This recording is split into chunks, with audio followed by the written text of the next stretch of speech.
Rudy, since you've been around that arena for quite some time now, as NIL mania has increased, what's the chatter like amongst players that you have coached? Do they talk about it a whole lot, or are they just focusing on what they got to do next? Well, as of right now, man, it's illegal for a high school kid, to technically, sign an NIL. But, that's the chatter, though. I mean, they're talking about it for sure, man, because eventually it's going to happen. I know Louisiana just passed it for their high school athletes to now start getting NIL deals. So it's trickling its way down, man. I think that, it's one of those things now, man, for sure, that everybody's talking about it, man. And rightfully so, man. It should have been happening. I just hate I was a decade or two too late to jump on board. Hey, man, don't do that. They just didn't call them NIL deals back then. Yeah, that's right. That's right. That's right. It was just called Shhh back then. It wasn't. Hey, no doubt. I plead the fifth on all that. Rudy, what was in those Jack's bags? What was in those Jack's bags, Rudy? We got them SSH deals, not NIL. Yeah. No comment. Oh, man. That's okay, Rudy. Statute of limitations, man. You're outside the parameters. This is a safe place. That's right. And see, we already Alabama. We got put on probation for everything that happened. My recruiting class and the one before and the one out. Yeah, so you can't promise us twice. Yeah. You put the sanctions on us, so we can talk about what happened. Oh, it was fun time, though, baby. Hey, you know what? And honestly, man, it's when they passed the NIL deal, honestly, the SEC teams, man, they skip a beat, man, because honestly, man, it's been going on for so long, man. And so it wasn't like it was just like a whole, other conferences was celebrating like, oh man, SEC just kept moving right along, man. So, yeah, it just went from SSH to NIL. Ain't no doubt. Right. Matter of fact, Marvin, wasn't it y'all's SSH deals that caused Rudy to experience the probation part while he was there? In 2002? Yeah.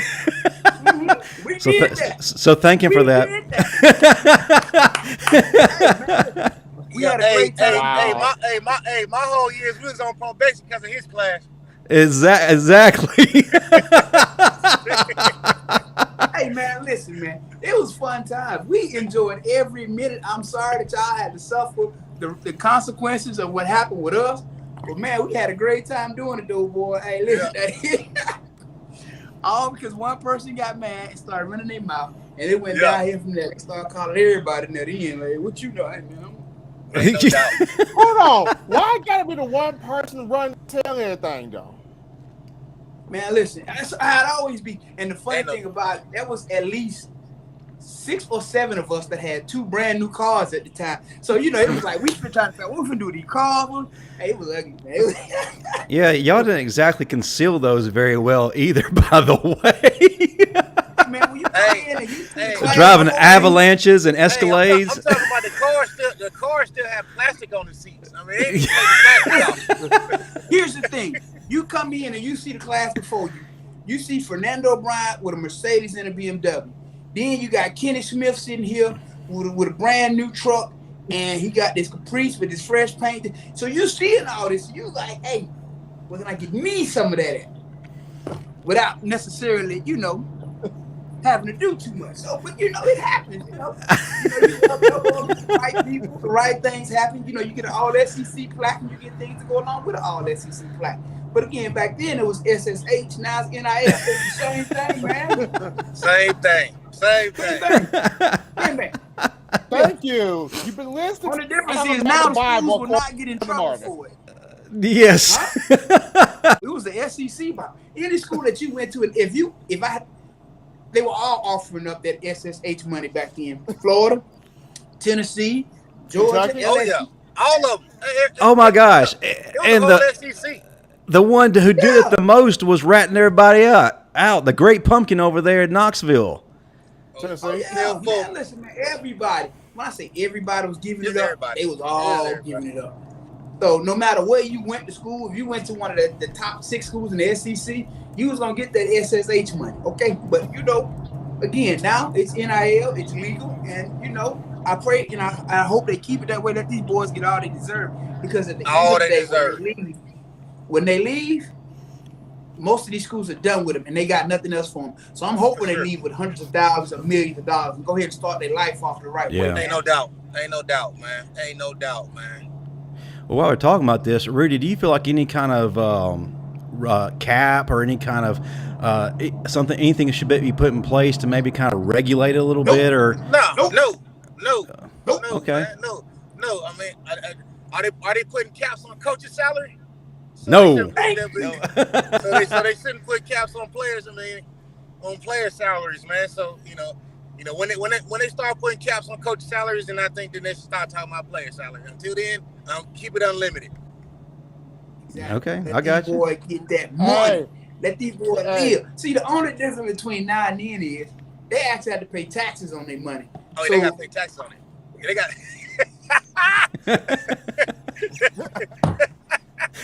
They can go buy they can prove that they have income.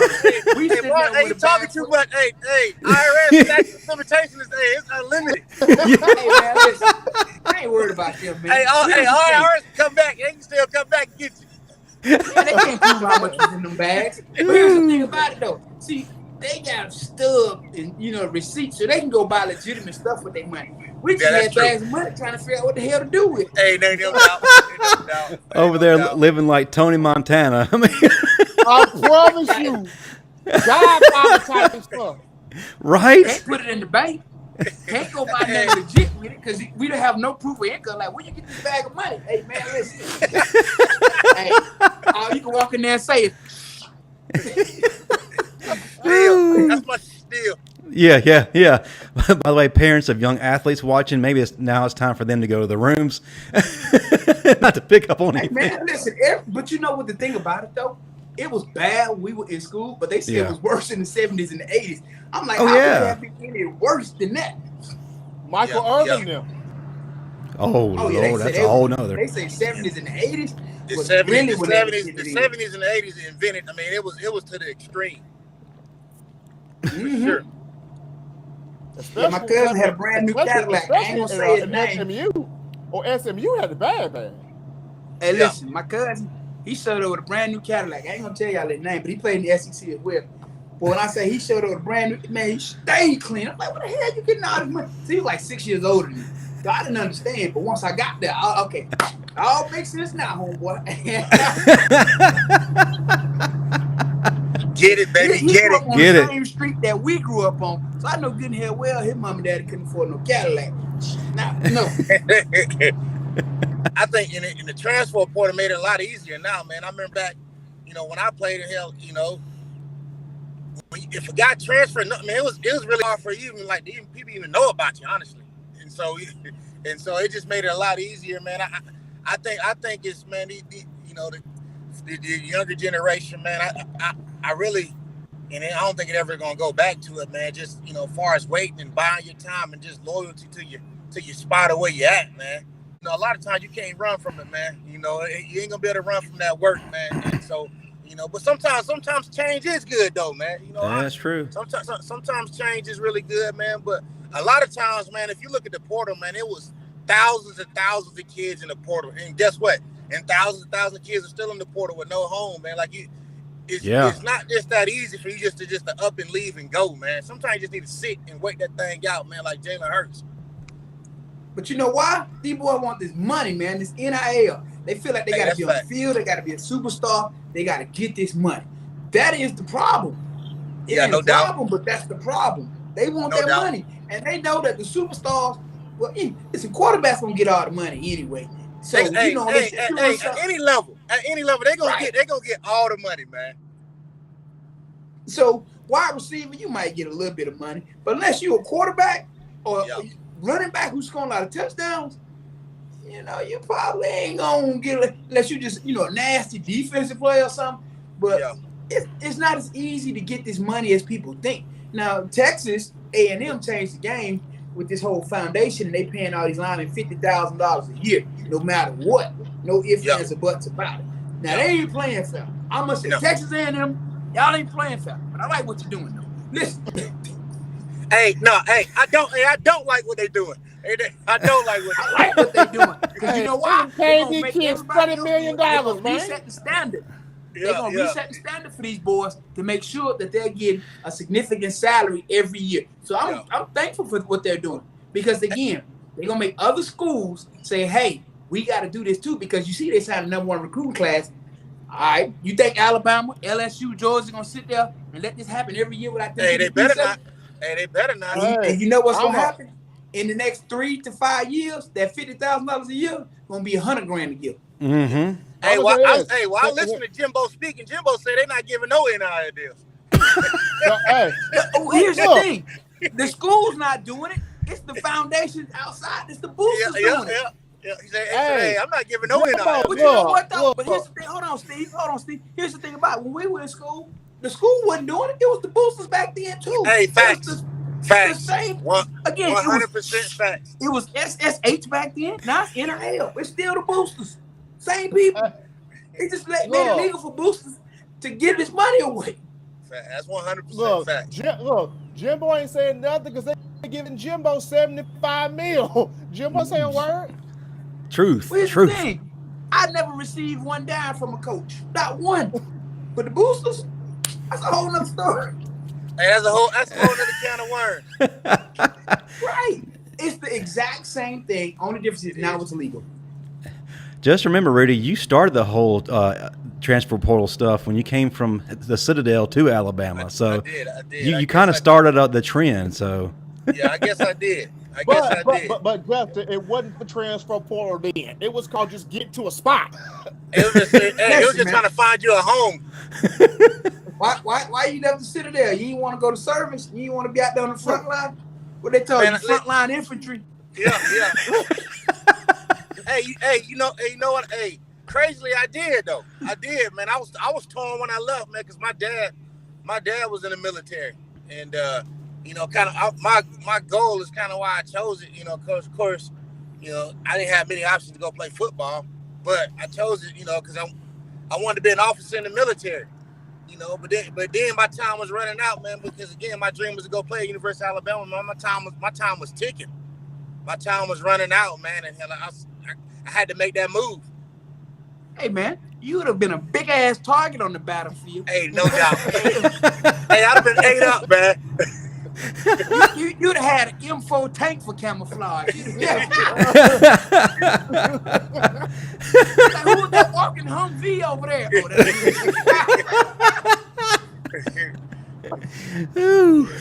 I don't think they make camouflage that big, man. They don't. He was gonna be out there on the battlefield in a FUBU outfit, bro. Hey, you should have saw me in the uniforms, man. You talking about a clown show? Oh, we need those pictures, sir. We need those pictures. That's in a FUBU outfit. Oh, man. He's got his Rockaware. Iraq with all them damn colors over there. Like, who the hell is this fool out here on the battle? I can see you out there now with cross colors and an old football helmet on with no face. Rudy, I want to circle back to your situation from leaving the Citadel. It's funny, and if anyone else hadn't heard this, about how your coach almost blocked you from leaving, but then finally granted you that pardon. And the funny thing is, you had a full circle moment your final year against Mississippi State. You want to talk about that real quick? Yeah. And I understood why he did it, why he blocked me. I was a 2-year starter for him, man. And at the Citadel, it's hard to get players in there. He eventually let me go, but again, fast forward to my senior year, we was on a good little run there, man. In 2005, was undefeated. Played Mississippi State.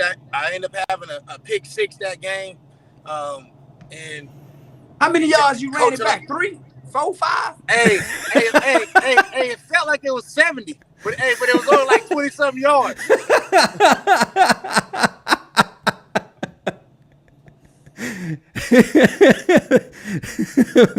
He won't let you be great. No, it wasn't that far, man. But the coach, that happened to be the coach on the other end at that time, defensive coordinator was Ellis Johnson, who was my head coach of the Citadel. Marvin, you played for Ellis Johnson, didn't you? Ellis was my defensive coordinator at Alabama. Yeah, man. Yeah, that was the head coach. That was the head coach of the Citadel who I played for. Who at the end of it would end up being the defensive coordinator for Mississippi State on the touchdown that I scored, man. And it was a good story because again he came up after the game and congratulated me and gave me one of the biggest hugs and told me that he was glad I did it and glad I followed my heart and followed my dream on it, man. So it kind of became full circle, honestly. When he was at the Citadel head coach, was he still walking around campus with that dog looking at them young girls? He was married. And? He was married. He was married, man. He was married. His wife was really, really young. She was married. Yeah. Look, we seen him at Alabama, like, what young girl you gonna be out here with today, boy? I'm talking about. Ooh. Hey, Coach Johnson still, he had that old swag though, but he still had that swag, man. Listen, man, I'm gonna tell you a funny story about Coach J, right? We was at practice one day. Man, so I was the starting middle linebacker. Celine was the outside middle linebacker, right? Miguel Maris was like, we practicing. I'm out there giving the damn offense hell. Celine is out there struggling. It was during Ramadan. He was fasting. Oh, God. Man, all I hear Coach J say, damn it, Mohammed, get your ass in the B gap. And then he started going off on this man about eating, right? The next play, Marcus Spencer Night Train did something to piss him off. And he smacked the back of Train helmet. Train turned around and ran up on him. All you see Ellis do was step back and say, you gonna whoop a gray-headed old man? Like, oh, man, you better leave these young boys alone. They finna handle you out here. Oh, Coach J. Hey, why had to Salim like that, man? Damn it, Mohammed, get your ass in Hey. the beat. Boy, we was out there dying, lad. But we knew he was fasting and he was just tired because he wasn't eating. Yeah, Boy, or drinking. You can't get away with that nowadays, though. Oh, hell no. No. Boy, listen, That's old school for you, though, right there now. Man, listen, I ain't going to tell you which one I heard said in practice one day, but, man, somebody, I ain't going to say which player, he was out there, boy, he was stinking it up bad, boy. All you heard was, damn it, your mama should have swallowed. Oh, that's brutal. Oh, God. Brutal. Man, Coach. Man, Coach. Hey, the stuff you hear on the football field, especially back then, where would not fly today. I can tell you that. Would not fly. I heard another one tell another one, hey, you should have been a stain on the sheet. Coach. Y'all like crushing these kids' spirits, boy. Y'all like, I'm glad I'm good, so I ain't subject to none of this abuse y'all putting out on me, boy. Man. I used to feel bad for them. Kids today will be broken. They would have no clue how to handle any of that. They will be immediately in the transfer portal. The next second they in there. No doubt. I'm talking about the next second. Hey, look. You'll have no team. Y'all remember Bart Ralston? Yep. Remember Bart Ralston? Yep. So Bart was like 6'8", 6'9", like 3. Bart was huge. But it's off his head, right? One day, Dubose was just tired of him, man. Bart, all you're good for is getting off the bus first and intimidating people. Hey, just took the man's whole soul, man. It just took all of All it. you good for is getting off the bus first to intimidate. He said, beyond that, you got nothing. I was like, man, I'm glad they don't talk to me like that, boy. Hey, Marvin pulled that Makai Brown, fight everybody. Fight everybody. Oh, man, I used to fight in practice all the time, though. Man, listen, you ask anybody who I play with, I set practice down at least once or twice a week with a fight. Whether it was Chris Samuels, Freddie Millens, Terry Jones Jr., Griff, man, I didn't care. Literally once or twice a week, Dubose, y'all wasting practice time? Hey, man, listen, they out here cheating, man. They cheating. But we stayed fighting. Now, Rudy, what do you need to see in that defensive line to make you feel like we're playing up to the Bama standard, which is something you did? 10 times more than we seen these past 2 years. I just want to see guys a little more. Hey man, don't hold in the middle, back. man. Tell the You truth. know, I get it. Hey, hold on, time out. Don't be giving us this old politically correct answer because you like to go to Coach Saban camps and all this other stuff. And you don't want to offend nobody. Hey. You can say that Yeah, when you talking to somebody else. Give us the truth. Well, you know, my classmate. I can't be too hard on my classmate. I can't be too hard on my classmate, man. Man, listen. Tell us the truth. I don't care if it is Freddie Roach tonight. But seriously though, I want to see more activity in the middle, man. Like you know, that's when when Bama had those great defenses in the past here recently, man. We was active in the middle. You know, we was making plays at D tackle, man. I'm talking about in the backfield and getting after it, man. I want to see those guys be more than just space eaters and make some plays in the backfield and get out to the quarterback. We do that, and I think that'll help all those inside linebackers out tremendously, man. And so that's what I'm hoping for, man. That's what I want to see. I want to see us get loose in the middle, man, and just kind of rush the quarterback, get some tackles for loss. Just like we did when we had them great defenses where we was leading the nation in turnovers and that's what I want to see. We need another Quentin Williams, man. Another big Q Williams. Yeah, all those guys. Those are one of those D tackles that was top 5 first rounders in the middle, man. And that's what we missing. We hadn't had one in a while. It's been Jaheim Otis for everything that Stephen M. Smith has been saying here lately. It's been Jaheim. Man, he's the same one who told us that Ben Davis was killing it, and Ben ain't killed man. I saw Ben out there. Hey, y'all gotta get Ben Davis on here. Y'all killing Ben Davis. Look, it comes down to the play. He wouldn't last 5 minutes, Rudy. Ben got in the game after you said all that and got pancake blocked by a running back. But then he came back and sacked the quarterback, though. He fell on him. In mop-up duty. Look, it was a shining moment regardless for him. Ben Davis for sure didn't live up to expectation. Now, he sure did not at all. I mean, that's just call it what it is. That boy burned the expectations The man came down. from an extremely small school. He was the number 1 player in the country. He was. From a small school. Overrated. Like, man. Ben Davis, hey, if you listen to this, man, you need to come join the chat, man. Stand your ground. These boys killing. Hey, man, I ain't killing nobody. I just speak the truth. I feel like I'm a member of the All SEC Honors Club, so I feel like I got a member to speak on certain stuff. You know, I can speak on it. Yeah, I agree. Hey, I earned my stripes now. You did. Now, if the play ain't adding up, the play ain't adding up. And it ain't add up at all. In the 7 years of eligibility that he had, it didn't add up. It didn't. That's fact. And he had almost double the time of a normal player. And he still left there with 0 tackles, 1 sack. It was probably half sack. How in 7 years you got 1 half sack and that's it?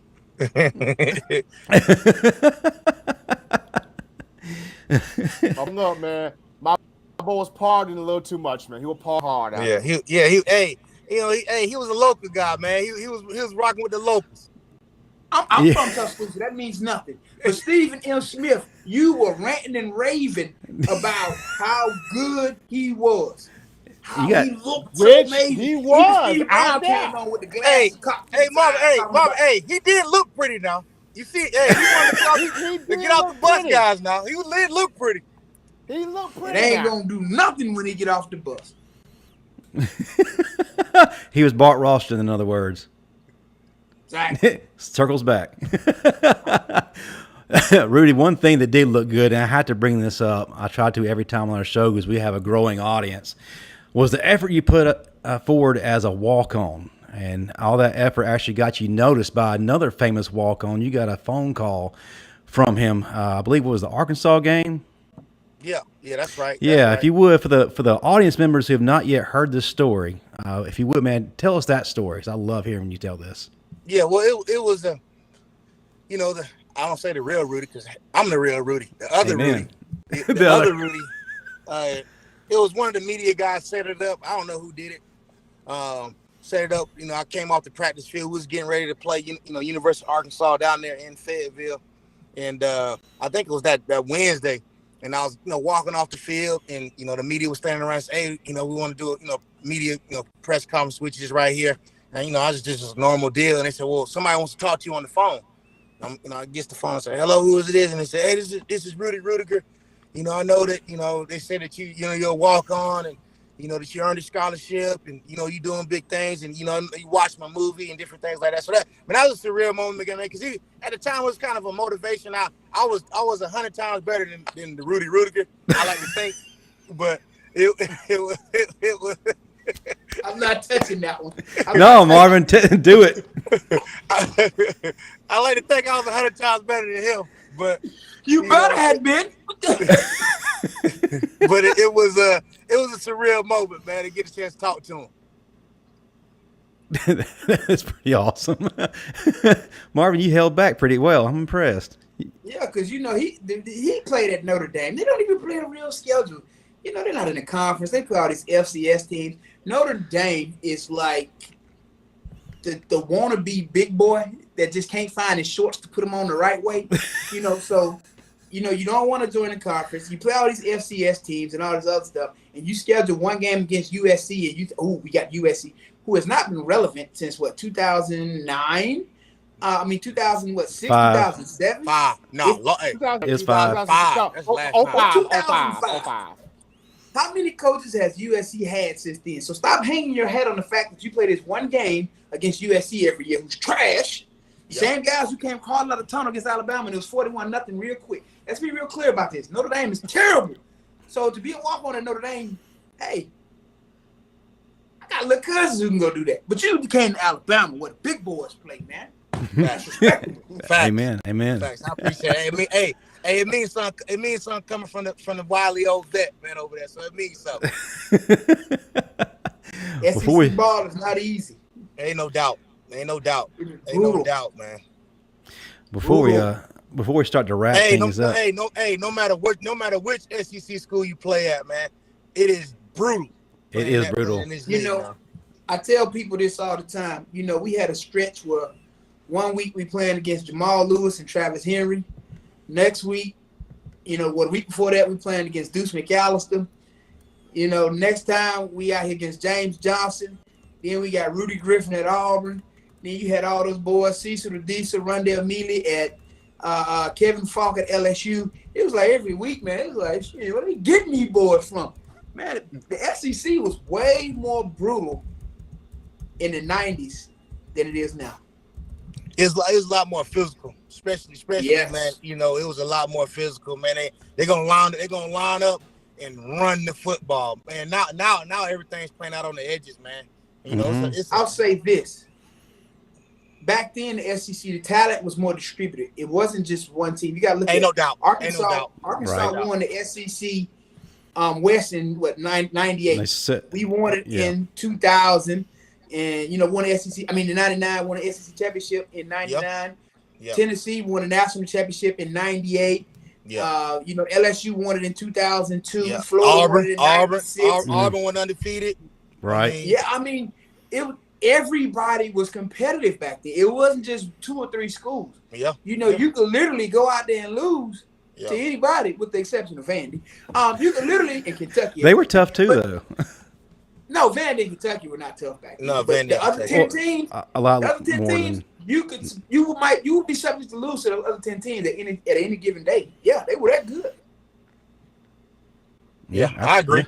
Yeah, I agree. I agree with that.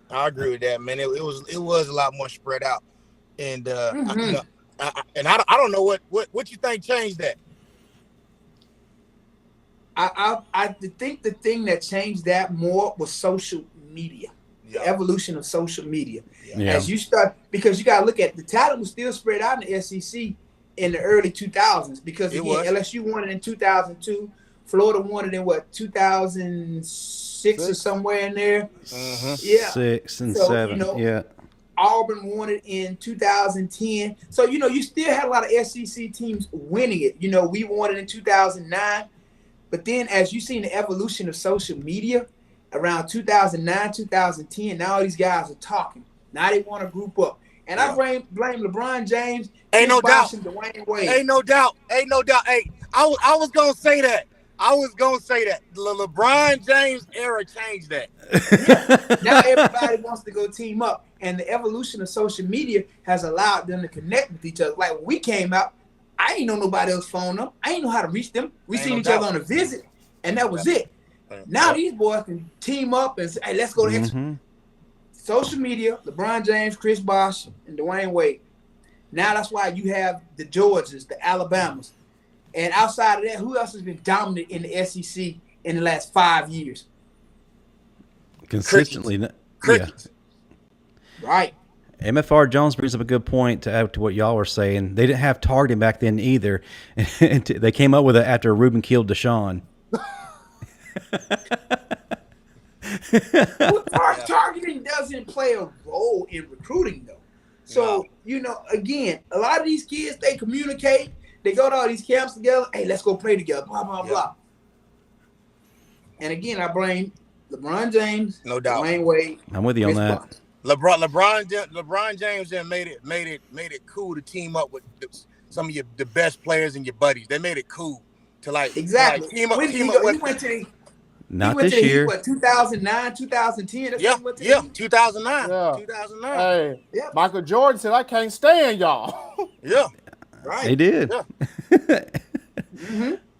Before I start to wrap things up, Rudy, if you would, man, what's the best part of your career? What was your shining moment that you remember most of all?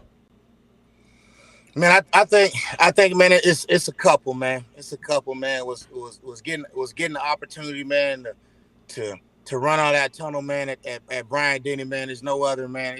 I think it's no other feeling and no other stadium in the country, and the support from the fans, man. That was good.